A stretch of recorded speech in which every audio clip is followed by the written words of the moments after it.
2026 is a make or break season for guys like Christian Watson, Marvin Harrison Jr., and maybe even Ashton Jeanty. We tell you which players are on their final chance to prove their worth in fantasy on today's episode of Locked On Fantasy Football.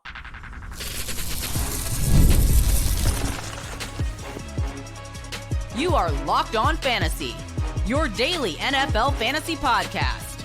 Part of the Locked On Podcast Network, your team every day.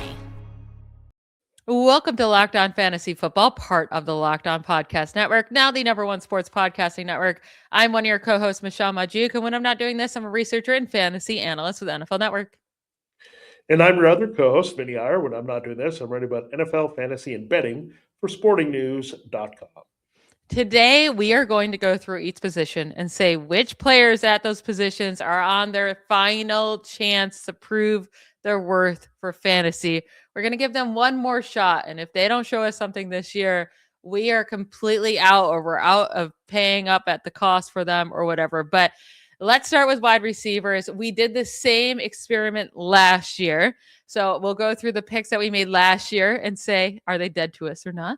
And make our picks for 2026. So wide receivers last year, we put down George Pickens, Zay Flowers, and Chris Olave.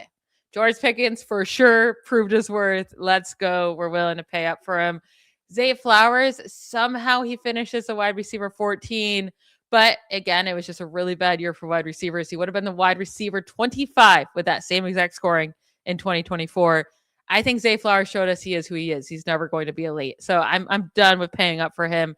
And Chris Olave, he's right on that line. He did enough with a bad, what we thought was going to be bad, and ended up being better. I think Chris Olave and George Pickens are still alive, while Zay Flowers is done so for me.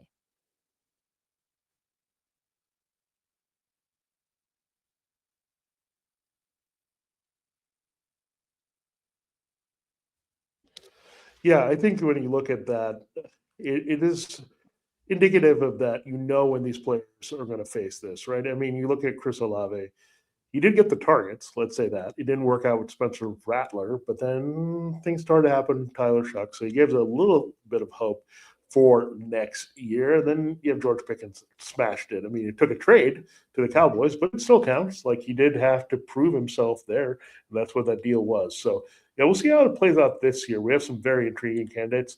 I'll start with the first one that we have to talk about, Marvin Harrison Jr. This is year 3. Third-year receivers are supposed to break out.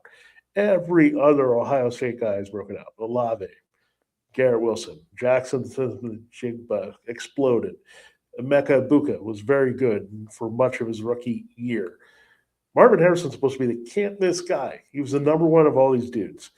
He is the son of a legend. His namesake father, Hall of Famer with the Colts, big-time fantasy producer with Peyton Manning, Marvin Harrison. I don't know what's going on. He is playing a position that Michael Wilson has destroyed. He did not come through. But now, a lot of change. You have now Michael Floyd in there. Drew Petzing is gone. For some reason, he did not fit that X role well, and Michael Wilson dominated. We'll see. I mean, LaFleur is a guy that has had, with the Rams, we know who. I mean, Devontae Adams and Puka Nacua. Maybe some of that influence will pay off. Or maybe Michael Wilson is just better, and Trey McBride and him will just dominate this passing game. So where are you leaning, Michelle, on Marvin Harrison, who's been a big disappointment, I think, in 2 years? Yeah, I mean, it's been a massive disappointment, right? I mean, in his rookie season, we were anointing him as a first-round pick, saying he should have a huge rookie year. Then people still gave him a shot going into his second season, despite there being really no differences in the offense. But wide receiver 39 and 25, wide receiver 42 and 24, and the numbers are way worse in 2025 to 2024, despite the little bit higher of a finish there for him. It's just so concerning that we saw Michael Wilson thrive in the same situation as him, right? If we didn't see that, I'd be like, okay, new coaches, new system. It's time for him to completely break out. But because we saw someone else be able to do it in the role, it doesn't make any sense. And I don't know how much faith I have in Nathaniel Hackett, but if you want to try with him one more year, he is a lot less expensive than he was his rookie or second year. I mean, people are down on him at wide receiver 35, but this is his last shot, right? You get a new offense. this is your last shot to show that you can be a good wide receiver one in this league. The next pick here for wide receiver, I'm going to go with Christian Watson, who on average last year, he only played 10 games. Just over half a season, but an average scoring, he was the wide receiver 17. Now, a couple games there definitely skewed his numbers, and it's such a small sample size with only 10 games. But 4 out of his 10 games, really, really good. 5 out of his 10 games, really, really bad. And then one just kind of mediocre there with 10 fantasy points. But with him, he has to show right now, you get rid of Romeo Dobbs, that he can stay healthy, right? Because that's been an issue throughout his entire career, that he can be that consistent deep threat that can catch the ball, right? When it gets to you, and be the alpha that you were drafted to be. He needs to show this. And if he cannot be more consistent this year, then I think everyone just needs, I've never really loved Christian Watson, but I completely will be off of him if he cannot do it this year without Dobbs, without them adding anybody else. Like, this is your time to shine.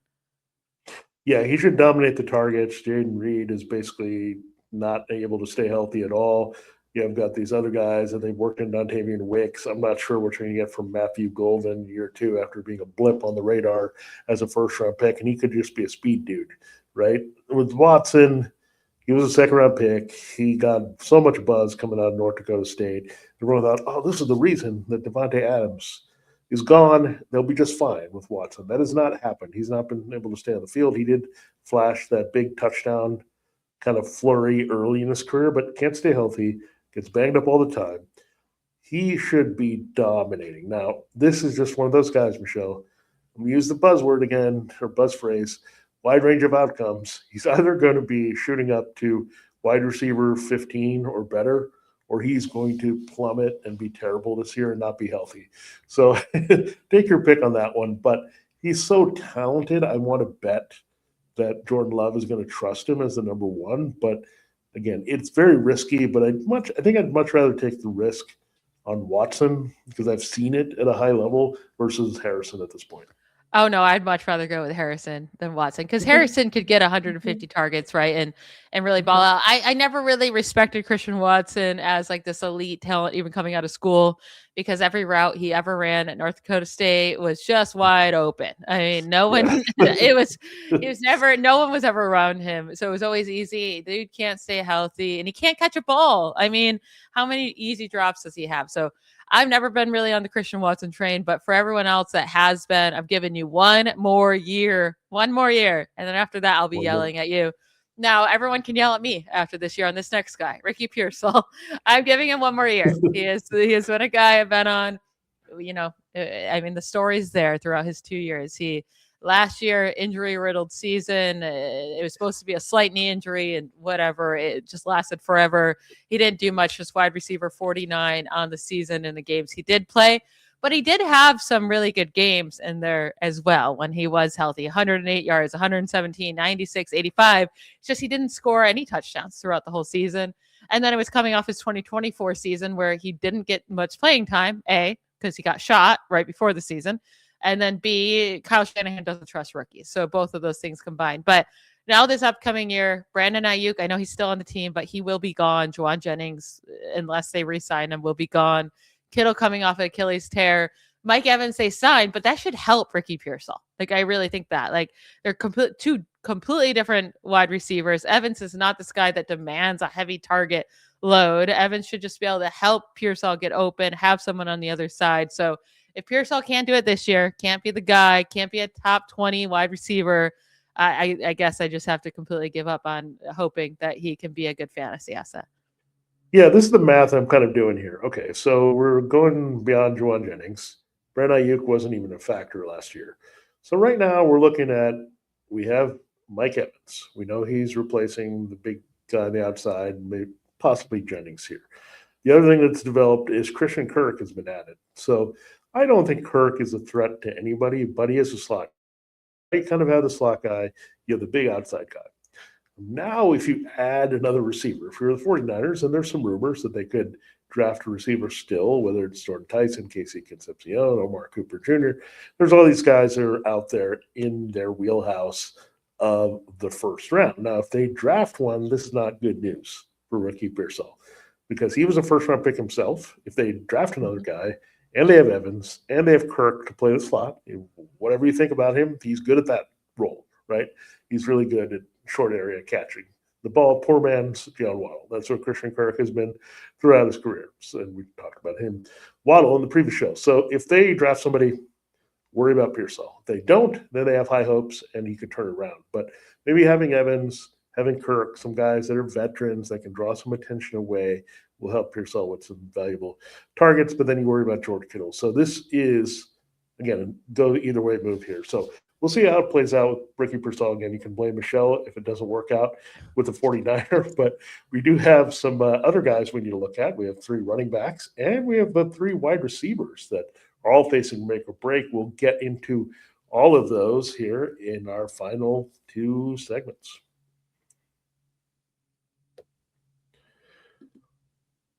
All right, this episode of Locked On Fantasy Football is brought to you by FanDuel, and it's that time of year, getting into the madness, and college basketball is nonstop now. You're going to get those big games, every game. The winner will go home. Tight spreads, momentum swings, every night, all day long. That's what you get from early tip-offs, late night shootouts. There's always action on the board all the way through from the east to the west coast. Now FanDuel is giving you a way to turn that energy to even bigger potential wins with the college basketball parlay profit boost. You can mix spreads, totals, player props to match how you see each game, that slate, that window. There's all those windows. You have 4 every night in the first round of the tournament. That's really fun. And then you can apply that profit boost and instantly bump up the potential payout.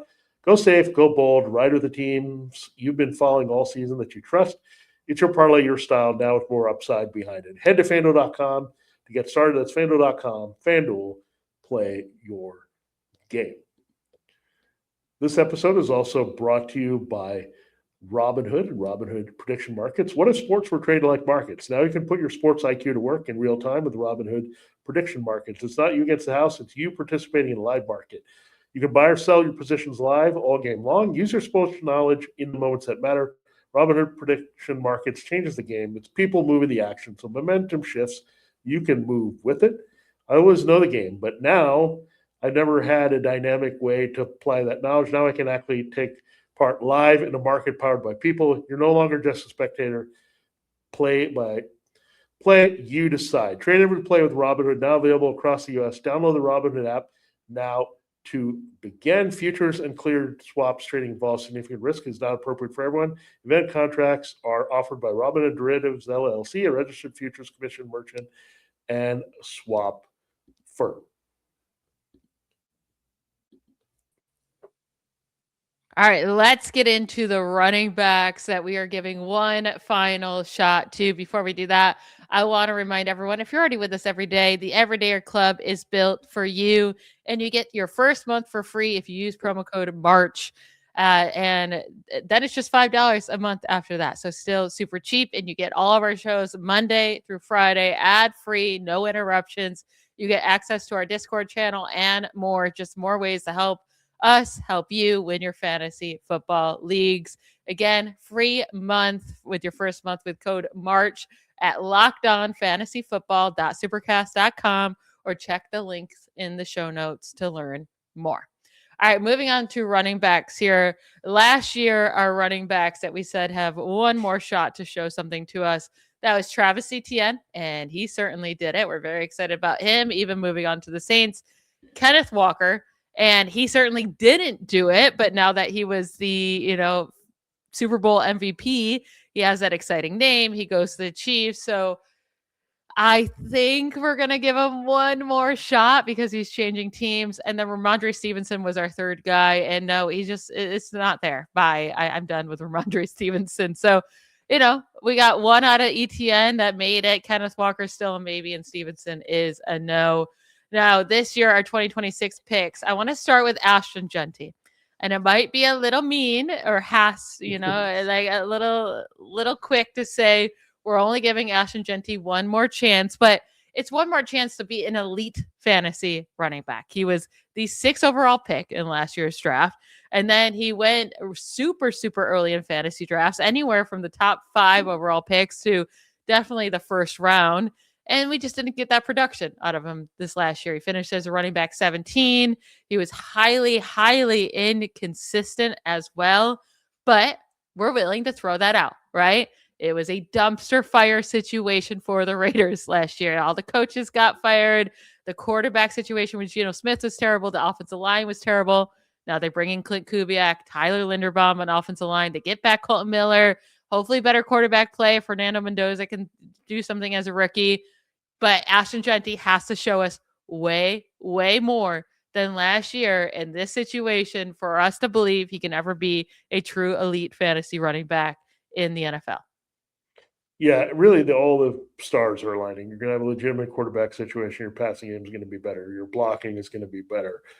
Your scheme is going to be better. You're not going to have a coach mess with your running style the way that Chip Kelly did last year and didn't fit. Pete Carroll, the Chip Kelly era, will be quickly forgotten in Las Vegas. It just was a disaster. You didn't have any good quarterback play. You didn't have anything to support you. You still got the job done to some degree. So that says Ashton Jeanty still – the talent was there when they actually utilized it well. So a lot of things that happened with Ashton Jeanty as rookie were not his fault, but now all those things are flipped, right? So he should be that elite running back. Now, we've talked up Omari and Hampton. We feel really good about him. Really, I think there's a little bit more confidence because we know what he did when he was healthy, right? We know exactly what type of back Hampton was. He showed us that he can be elite. Jeanty left us wanting a little bit more. So this is what we want to see. We want to see him go top 5, top 6. We want him to emerge right now because we are impatient. We want to see it. Jahmyr Gibbs, Bijan Robinson. When you're drafted that high, Jeremiah Love, we're going to ask for this by year 2 as well. You got to be a top 8, top 10 running back or to feel good about you. Top 5. I mean, honestly, with Ashton Jeanty and the workload he should get, he should be close to top 5 with all the hype coming from him coming out of draft. Like, running back 10 is not going to be good enough for me either, honestly. I mean, obviously that'll be improvement and we'll still want to draft him, but he won't be this like super exciting. There, yeah, absolutely. Yeah, we want at least up there. Yeah. Next running back, Bucky Irving. You know, we were all hoping for this huge second year after we saw his breakout in the second half of his rookie season. And it just didn't happen. I mean, there was a lot of injuries. The offense overall was kind of just all over the place. But now he has a new OC. And he still has a lot of competition, though. Yeah, Rachaad White's gone, but they bring in Kenneth Gainwell. They have Sean Tucker. Can Bucky Irving, as a 4th-round pick in the NFL draft a couple of years ago, so that's not an easy way to come, but they were talking about like crazy last offseason. Can he show that he needs to be used like a workhorse? And is he used like a workhorse? Does he get the goal line carries? Does he get the targets instead of Sean Tucker getting the goal line carries and Gainwell getting the targets? And he's still being drafted very high in drafts. This is the last shot for, like, I'm not willing to take him where he's currently going at running back 14. But I certainly won't even consider him as a top 20, 25 running back if he can't show us something this year that's better than what he showed us the last 2 years. Yeah, with Bucky Irving, you're a little bit concerned because Gainwell had a nice year with the Steelers last year. Zach Robinson, however, kind of balances out because he was the offensive coordinator with the Falcons when Bijan Robinson was up there doing his thing, but Bucky Irving is not the talent that Bijan Robinson is. And Zach Robinson's also going to be smart. It's okay, how we want to use this. And they'll say, look, Gainwell can do a lot of things that Irving can, so let's get him on the field a little bit. Hey, Sean Tucker is a better power back. You can trust him. So we'll find out about this early. I think the biggest thing is keep track of all the Bucs news, see if you can read into what they're doing. But, yeah, Bucky Irving breakout. It might be the fact that he just might be resigned to, like, RB2 flex status somewhere there. And it just could be his value going forward. And Gainwell is not a nobody, right? In some ways, I think he's an upgrade over Rachaad White because of Gainwell seeing some significant games. And he blew up every time that Jalen Warren was limited. We know overseas he had a big game. So let's watch this. I'm not as confident in Bucky Irving getting into that solid top 12, top 15 as I am with Ashton Jeanty going nuclear here. The one guy we do have to bring up, it's weird to bring up the Super Bowl MVP, Kenneth Walker III, but he's got to prove it on another team. Look, in fantasy, I wish he had some more games like the Super Bowl, quite frankly, like stay healthy, carry the workload, but we've seen a lot of Zach Charbonnet cut into his work. He was hurt a lot the previous year with the other offense, and Charbonnet had to fill in. Last year, Charbonnet got all the pay dirt and the good stuff, right? While both of them were healthy. He has a big Super Bowl, so that gives us confidence. But is he going to deliver the way the Chiefs are expecting after they signed him for the big contract? Yeah, I mean, running back 29 on average in 2025. I do think the postseason's going to make him go way earlier than he should and get people really excited. But the fact that he goes to the Chiefs, he should be able to be used as a workhorse and not split the backfield, which he's been made to do with Zach Charbonnet lately. But he has to prove he can stay healthy, and he has to prove he can be a workhorse, right? And prove he can score a bunch of touchdowns because he's never had double-digit touchdowns in his career. But on this new team, we'll give you one more shot to prove your worth and show that you can be a workhorse back in this league. Now, we're going to go through a couple quarterbacks and one tight end that we're going to give one more shot to close up today's show. Welcome to the 5-hour energy flavor draft with 18 different flavors to choose from, including new options like confetti craze, fruity rainbow, or cotton candy. There's something for everyone. The board is set, the flavors are ready, and I've got my number one pick for the 5-hour energy flavor draft. And the number one pick is blue raspberry. It's a sweet and tangy flavor with a taste like nature couldn't make but should have. It's bright, playful, nostalgic taste, smooth, easy drinking texture, and it's reminiscent of blue slushies. Just absolutely love it. But also don't sleep on the tropical burst, cotton candy, and strawberry banana flavors. They're all also amazing. Also, if you're like me and don't like to drink your calories, they have 5-hour energy shots that give you the same boost with 0 sugar and very little calories. Find your new favorite flavor of 5-hour energy shots available online at 5hourenergy.com or at Amazon. All right, let's finish up today's show talking through some quarterbacks we're going to give one more shot to and one tight end. So last year, our 2 quarterback picks were Justin Herbert to be an elite fantasy quarterback, and he did not do that. But I already see us giving him another shot this year, and we probably shouldn't. We should probably listen to ourselves from last year saying one more shot. But he definitely didn't prove that he could be an elite fantasy quarterback last year. We'll see if he can do it with Mike McDaniels this year. And then Bryce Young, I think he definitely proved he could not be a trusted fantasy quarterback. He has to show us a lot more. But this year's picks, let's start with Caleb Williams. And again, it's not just that he could be a solid fantasy quarterback. He's supposed to be an elite fantasy quarterback. He comes out of school. Everyone's so hyped. Number 1 overall pick. He's supposed to be the next Patrick Mahomes. And rookie season was a massive disappointment at quarterback 20. His second year, his first season was Ben Johnson, quarterback 7 on average. Like, yay, good. 18.8 points per game. That's still not elite, though. And he certainly was not consistent. So he needs to show us more consistency and more upside on a weekly basis heading into his second year with Ben Johnson for me to ever say, like, this is my last chance for him to show us he can be an elite fantasy quarterback. Yeah, I agree with you. Everything is all right on the table for him. Much like Ashton Jeanty in year 2, this is Caleb Williams in year 3. Everything is right there. He's got his receivers. He's got his guys. There's no DJ Moore. It's Colston Loveland with the 2 receivers, Romeo Dinsey and Luther Burton. These are his guys. He's got a good pair of backs, too. Offensive line keeps improving. They lose guys. They improve with other guys, right? So this is a Ben Johnson offense. It should be explosive, big numbers. And no offense to Jared Goff, Caleb Williams is way more talented than Jared Goff. So Ben Johnson can give us a top fantasy season with Jared Goff, QB 6, 7, 8 in that range. He should exceed that expectation, right? Caleb Williams. So that's what we're looking for. Can he do it? I'm going to be in on it. I might be suckered into it, but I'm going to go in on it this year with Caleb Williams. I think the environment is just too good. Now, the next guy, Trevor Lawrence, and it's can he be trusted to be an every week starter because his current cost is quarterback 10 in consensus ADP. He's only finished as a top 12 quarterback once, and this was his past season. He had a quarterback 5 finish and average scoring at 19.9 points per game. But the other seasons were quarterback 27, quarterback 17, quarterback 13 over the last 3 years prior to 2025. And even in 2025, I mean, weeks 1 through 12, it was not good. No one was excited. And no one who drafted Trevor Lawrence had him for the ending of the season where he was a beast. Like he only averaged 15.9 points per game from weeks 1 through 12. Weeks 13 through 18, on the other hand, though, he blew up 27 points per game. A lot of easy games in there, but still one really hard game against the Broncos in Denver, and he beat them up good. So he needs to show us that that's who he is, right? Like that's the guy he is, and not what he's been the rest of his career. Something hopefully clicked with Liam Cohen, and he can be that guy. But if you're going to be drafted as a top 10 quarterback from now on, you have to show you can be trusted on a week-to-week basis.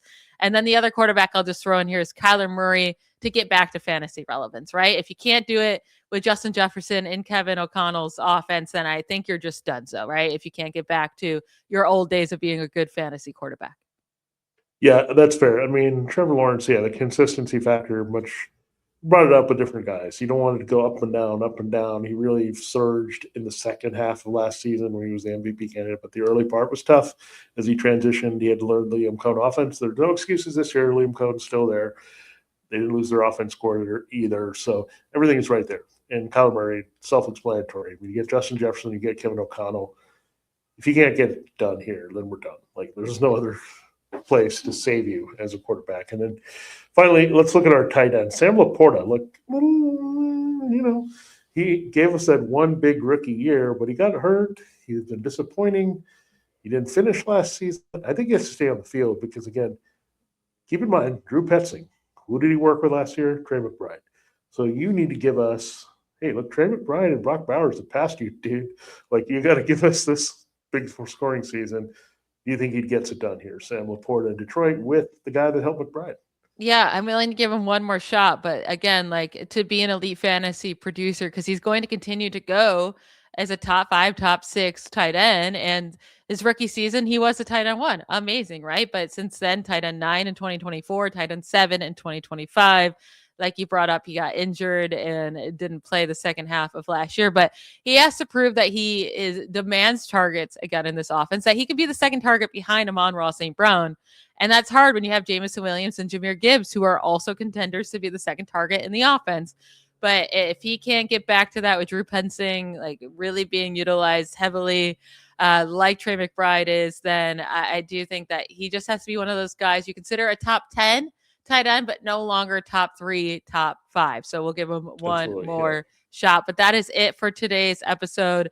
I want to remind everyone to sign up for the Everydayer Club. Use the promo code MARCH to get the first month for free. After that, it's just $5 a month. Click the link in the show notes to join. I will be back tomorrow to give you some breakout candidates. Vinny's going on vacation for a couple days, but I will be here with you. So don't miss those episodes. Have a great night, everybody. Bye, y'all.